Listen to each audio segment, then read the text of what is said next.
নমস্কার বন্ধুরা, তো আপনাদের জন্য আমি আবার একটা স্পেশাল ভিডিও নিয়ে চলে এসেছি। অপোর একটা দারুণ স্মার্টফোন অবভিয়াসলি চায়নাতে লঞ্চ হয়েছে, কিন্তু আমার যতদূর মনে হচ্ছে এটা ইন্ডিয়া, বাংলাদেশ এখানেও লঞ্চ হতে পারে। কেননা দেখুন, অপো যে কে সিরিজ সেটা অপো নিজেও লঞ্চ করে, আর অপো কে সিরিজটা রিব্র্যান্ড হয়ে যে ওয়ান প্লাস সেটার আন্ডারেও অপো নিজের ফোন লঞ্চ করে। আমরা যাই হোক না কেন, এই যে আপকামিং ফোনটা এটা যতদূর মনে হচ্ছে ইন্ডিয়া বাংলাদেশেও লঞ্চ হবে। ফোনটার নাম হলো অপো K12 প্লাস। তো এই জন্য এই ভিডিওতে এই যে K12 প্লাস বলে যে নতুন ফোনটা আছে, এই ফোনটার সম্বন্ধে A to Z সবকিছু ডিসকাশন করব, আর এটাও দেখবো যে প্রাইস পয়েন্টে আসবে তো সেই প্রাইস পয়েন্টে সবচেয়ে বেস্ট অলরাউন্ড ডিভাইস হবে কি হবে না। এই ভিডিওতে আমরা এটা সম্বন্ধে আলোচনা করব। তো চলো শুরু করা যে ভিডিওটা কোনো সময় নষ্ট না করে, আপনি যদি গ্যাজেটওয়াল বাংলা চ্যানেলে প্রথমবার আসেন আর এরকম বাংলা টেক ভিডিও ডেইলি দেখতে চান, তাহলে গ্যাজেটওয়াল বাংলা চ্যানেল সাবস্ক্রাইব অবশ্যই করে নেবেন। তো প্রথম আমরা আলোচনা করবো স্মার্টফোনটার ডিজাইন সম্বন্ধে। তো যেমন দেখতে পাচ্ছেন এই যে অপো K12 প্লাস, পেছন দিক থেকে দেখতে হবে এক্স্যাক্টলি এরকম। মানে রিসেন্টলি যে অপোর কে সিরিজের বাকি যা ফোন লঞ্চ হয়েছিল বা যে one plus not series launch হয়েছিল, পুরো সেরকম ডিজাইন এতে আপনি দেখতে পাবেন। এর থিকনেস হলো 8.6 মিলিমিটার আর ওয়েট 210 গ্রাম। এর পেছন দিকে আপনি পাবেন টোটালি প্লাস্টিক ব্যাগ, সাইডেও আছে প্লাস্টিকের ফ্রেম। ফোনটা আপনি টোটাল দুটো কালারে দেখতে পাবেন।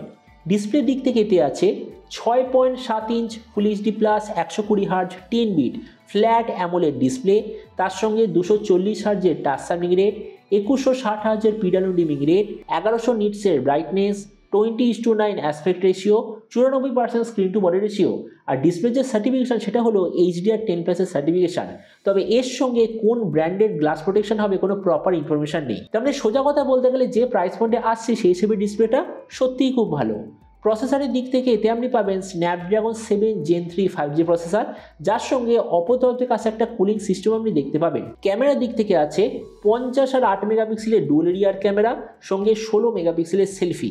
এর যে রিয়ার ক্যামেরা সেটা হলো সোনি IMX82 সেন্সার, যার সঙ্গে OIS EIS দুটোরই অপশান আছে। এই যে স্মার্টফোনটা টোটাল দুটো ভেরিয়েন্টে আসার কথা, একটা হলো 8/128GB, দ্বিতীয়টা 12/256GB।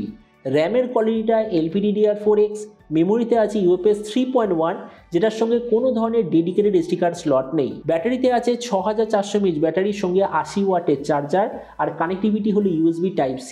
তো এবার এই স্মার্টফোনের বাকি কিছু ফিচার বলতে গেলে এতে আপনি পাবেন Android 14 out of the box, কোনো ধরনের 3.5mm জ্যাক নেই, ডুয়েল স্পিকার, ডলবি অ্যাটমসের certification, under display fingerprint sensor, আর IP64 এর ওয়াটার অ্যান্ড ডাস্ট প্রোটেকশন। আর এর ওএস আপডেট সাইকেলের দিক থেকে বলতে গেলে এতে আপনি পাবেন 4 বছরের মেজর ওএস আপডেট আর 6 বছরের সিকিউরিটি আপডেট। তো এবার সবচেয়ে মেন জিনিস, ফোনটা কি দামে লঞ্চ হবে, কবে লঞ্চ হবে, দেখুন এটাই সবচেয়ে ইন্টারেস্টিং পার্ট। এই যে স্মার্টফোনটা চায়নাতে যে দামে লঞ্চ হয়েছে সেটা আসলে অপো K12 এর প্রাইসে, আর অপো K12 রিব্র্যান্ড হয়ে কি নামে এসেছিল, নট C4 বলে। তো ওই জন্য আমার মনে হচ্ছে এই স্মার্টফোনটা যখন ইন্ডিয়া বাংলাদেশ এখানে লঞ্চ হবে, নট C4 এর প্রাইসে লঞ্চ হবে। তার মানে ইন্ডিয়াতে এটার প্রাইস হওয়ার কথা 22 থেকে 25 হাজারের মধ্যে, বা ম্যাক্সিমাম 25,000।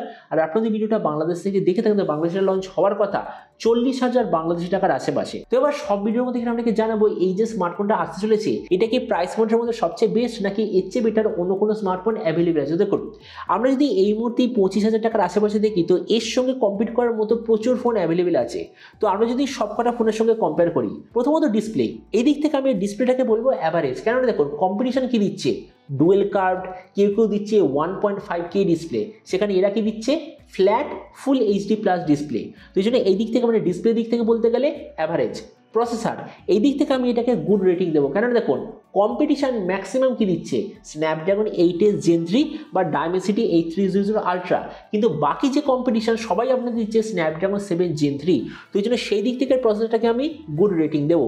ভেরিয়েন্ট, এই দিক থেকে আমি এটাকে গুড রেটিং দেবো, কেননা 8/128GB সবাই দিচ্ছে, LPDDR4X, UFS 2.2 বা UFS 3.1 এটাও সবাই দিচ্ছে। তো এই জন্য এই দিক থেকে এটাকে আমি গুড রেটিং দেবো। ব্যাটারি আর চার্জার, এটাই এর সবচেয়ে বড় সেলিং পয়েন্ট, মানে হলো সবচেয়ে বেস্ট। কেননা দেখুন এই প্রাইস পয়েন্টের ম্যাক্সিমাম ব্যাটারি আর চার্জারের কম্বিনেশন কি দিচ্ছে, OnePlus Nord C4, যাতে আছে 5500 mAh ব্যাটারি আর 100 ওয়াটের চার্জার, কিন্তু এরা কি দিচ্ছে 6400 mAh ব্যাটারি আর 80 ওয়াটের চার্জার। তো এই জন্য ব্যাটারি আর চার্জারের দিক থেকে অপো বেটার।